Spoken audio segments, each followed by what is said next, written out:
তখন তুমি এতগুলো দেখবে ভাই, তোমার পরীক্ষায় যাই দিক না কেন, যত ভয়ের ব্যথা দিক না কেন, তুমি ইনশাল্লাহ আরামসে পেরে যাবে এবং সুন্দর একটা মার্ক ক্যারি করতে পারবা। আসসালামু আলাইকুম এসএসসি 26। আজকের ভিডিওতে তোমাদের সাথে ফিজিক্সের, এসএসসি ফিজিক্সের যে কিছু মিস্টেক্স আছে শেষ সময় তোমরা করে থাকো, আমিও মোটামুটি করছিলাম। আমি হচ্ছে এসএসসি 25, তোমাদের চেয়ে 1 বছরের সিনিয়র। তো আমি চাই তোমরা যাতে সে ভুল ব্যবহার না করো। তো এই ভিডিওটা ভালোভাবে দেখার জন্য তোমাদেরকে অনুরোধ থাকলো। আর ভিডিওটা দেখার পরে অবশ্যই এই মিস্টেক্স গুলা যাতে তোমরা না করো সেই বিষয়টার প্রতি তোমাদের সজাগ থাকার কথা বললাম। দেখো, প্রথম যেই মিস্টেক নাম্বার 1 যেটা দিছি সেটা হচ্ছে ফর্মুলা কনসেপ্ট সহ না পড়া। এটার একটা সহজ উদাহরণ তোমাদের আমি দিতে পারি, যেটা আমি আগে প্রায় ভুল করতাম। সেটা হচ্ছে তোমার ধরো এই যে ইসের সূত্রটা আছে না, মহাকর্ষের যে সূত্রটা, যে তোমার এইচ উচ্চতায় তোমার জি এর ভ্যালুটা, ঠিক আছে, জি এর ভ্যালুটা নির্ণয় সূত্র যেটা আছে, যে অভিকর্ষ ত্বরণ যেটা আমরা বলি, সেটা নির্ণয় সূত্র। আরেকটা আছে কি এইচ গভীরতা অভিকর্ষ ত্বরণ নির্ণয় সূত্র। দুইটা সূত্র কিন্তু আছে। উচ্চতার ক্ষেত্রে কি, উচ্চতার ক্ষেত্রে সূত্র এটা না, উচ্চতার ক্ষেত্রে সূত্র এইটা। আর গভীরতার ক্ষেত্রে সূত্র কি, গভীরতার ক্ষেত্রে সূত্র কিন্তু এইটা। আমি জাস্ট এখানে করে রাখছি একটু। সো দেখো, এখন সমস্যাটা কি হবে, যে তুমি ভাইয়া শুধু ফর্মুলার কনসেপ্টটা পড়ছো, ফর্মুলাটা পড়ছো যে আমি just G prime equal to R divide by plus X square into G, G prime মানে উচ্চতা এবং গভীরতায় এটা পড়ছো।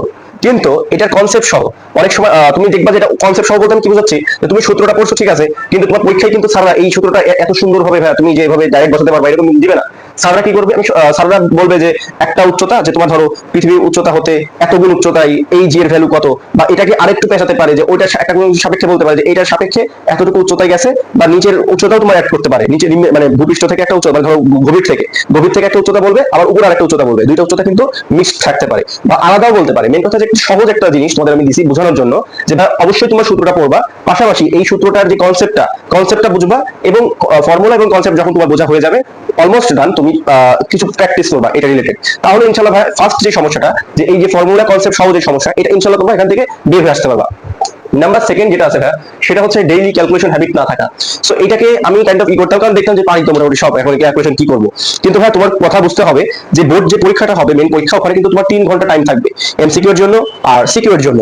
তোমার ওই টাইমের মধ্যে তোমাকে করতে হবে। তাহলে ভাই জিনিসটা যখন তোমার লিমিটেড করে দেওয়া আছে, তাহলে তুমি কি এখন থেকে এটা ভালো না যে তুমি ওই লিমিটেড টাইমের মধ্যে তোমার চেষ্টা করা, যে কিভাবে তুমি তোমার বেস্ট আউটপুটটা দিতে পারো। তুমি যে কোনো পজিশনে থাকো না কেন, যে কোনো অবস্থায় থাকো না কেন, সবার জন্য একই কথা। তুমি যদি একদম প্র্যাকটিস না করো, শুরু করে দাও প্র্যাকটিস করা। তুমি যদি ঘন ঘন মানে মোটামুটি কয়েকদিন পর পর প্র্যাকটিস করতে, ক্যালকুলেটর এরকম মারো না, জাস্ট সিউ দেখো, সূত্র চোখ বুলায় চলে যাও, এরকম করো।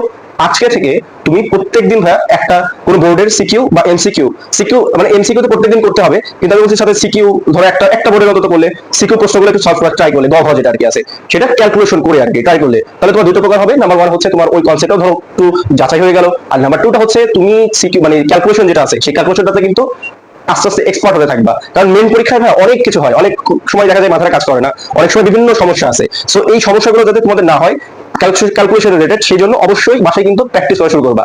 Practice makes you perfect. তোমাকে প্র্যাকটিসটা মেন পরীক্ষায় অবশ্যই ভাই আউটপুট দিবে। সুতরাং অবশ্যই এখন থেকে এই ক্যালকুলেশনের যে বিষয়টা তোমরা গুরুত্ব দিয়ে দেখো এবং শুরু করে দিবে প্র্যাকটিসটা, ক্যালকুলেশন প্র্যাকটিসটা বাসায়। বিকিউ এ এটা একটু শর্ট ফর্ম আর কি, বোর্ড কোশ্চেন অ্যানালাইসিস।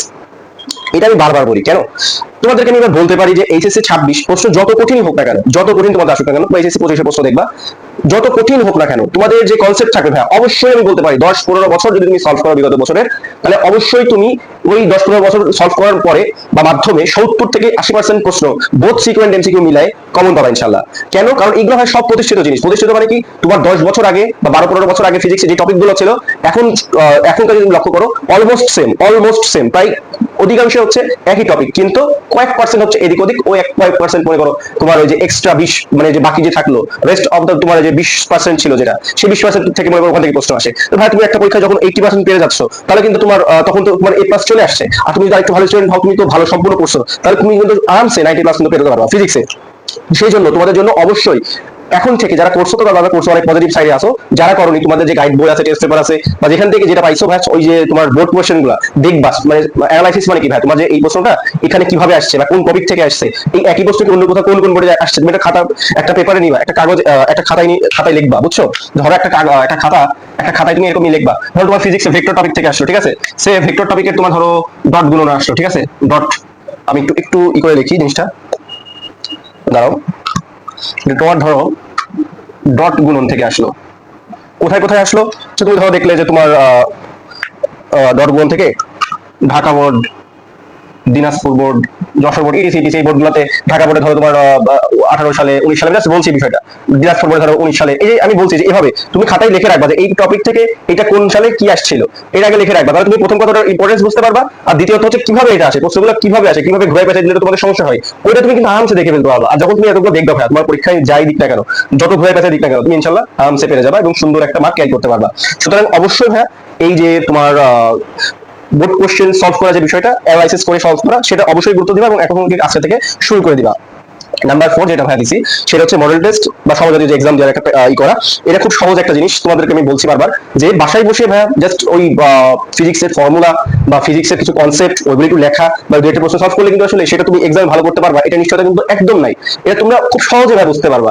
তোমার একটা কম্পিটিশন আছে, সেই কম্পিটিশনের আগে তুমি যদি কিছু প্র্যাকটিস না করো, তুমি মূল কম্পিটিশনে যে ওখানে অত চাপের মধ্যে ওই পরিবেশের মধ্যে কিভাবে আউটপুট দিবা, সহজ কথা।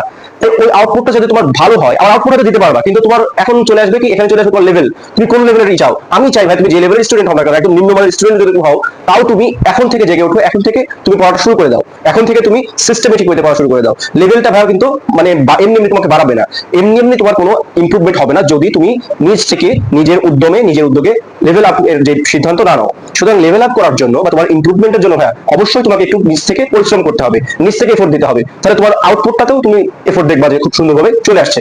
সেই জন্য তোমরা এই পরীক্ষার যে বিষয়টা, এটা দুটো সিস্টেম আমি দিয়েছি। যারা মনে করো আর্থিক অবস্থা খুবই ভালো, তারা অবশ্যই বাইরে বিভিন্ন কোচিং সেন্টারে মডেল টেস্ট দিবা। আর যাদের তোমার আর্থিক অবস্থা একদম ভালো না, খুব চেষ্টা করবা ভাইয়া তোমার যে কারো কাছ থেকে ধার নিয়ে হলেও তোমার টেস্ট পেপার বা গাইড বুক থেকে যে প্রশ্নগুলো আছে বিগত বছরের বা বিভিন্ন কলেজের, সেগুলো মডেল টেস্ট আকারে নির্দিষ্ট সময় বেঁধে সলভ করা। ইনশাআল্লাহ আমি তোমাকে বলতে পারি, তুমি যদি ভাইয়ের কথার সময় 30 দিন, তুমি অবশ্যই ফিজিক্স দুইটা পেপার পরীক্ষায় এর আউটপুট পাবা, এবং তখন আমার কমেন্ট বক্সে এসে বলতে পারবা যে ভাই পাইছি আসলে আউটপুট। এটা কিন্তু আসলে কার্যকর, মানে আমাদের এই বিষয়টা তুমি দেখছো কিনা, আমাদের যে এটা কিন্তু খুব মজার একটা বিষয়, যে মানে প্রকৃতিতে যে কিছু সূত্র আছে যেগুলো খুবই সরল সূত্র, যেমন তুমি পরিশ্রম করবা, তুমি ভালো একটা রেজাল্ট পাবা সবসময়, এটা নিয়মটা কিন্তু এটা। তুমি যে কোনো পর্যায়ে অনেক বড় কিছু হতে চাও না কেন, এই যে আজকে যেমন তোমরা ধরো এই যে বুয়েট, তারপরে ঢাবি, রাবি, চবি, এগুলো দেখছো, বড় বড় যে ভার্সিটি গুলো আছে বাংলাদেশের প্রেক্ষিতে যদি বলি, এগুলো কি হঠাৎ করে একদিন মানে বড় হয়ে গেছে? ঢাবি এটা 105 বছরের, বুয়েট মনে করো 50-60 বছরের ইতিহাস নিয়ে, কিন্তু মানে শুধু ইতিহাস না, এনাদের যে স্টুডেন্ট, এদের যে স্টুডেন্ট গুলো আছে, এই স্টুডেন্ট গুলো তারা কিন্তু পর্যায়ক্রমে পরিশ্রম করে করে করে করে কিন্তু এখন একটা বড় পর্যায়ে গেছে। সো তোমাদের বিষয়টা হচ্ছে এরকম, যে তোমরা যেই লেভেলে ভাই থাকো, তোমরা যদি পরিশ্রম করো, অবশ্যই তোমরা বড় একটা লেভেলে কিন্তু যেতে পারবা। সুতরাং এইটা হচ্ছে প্রকৃতির বা আল্লাহ তাআলা একটা সিস্টেম করে দিয়েছে, এই সূত্রটা খুবই জেনারেল, সবার জন্য এটা প্রযোজ্য, তুমি যেই হও না কেন। সুতরাং ভাই এখন থেকে তোমাদেরকে অনুরোধ করবো, এই ভিডিওটা দেখার সাথে সাথে তোমরা তোমাদের যে কার্যক্রম লেখাপড়া যে ইসে আছো, স্টেটে আছো, সেখান থেকে অবশ্যই ভাই পুশ আপ করার চেষ্টা করবে, পুশ দাও, পড়তে থাকো।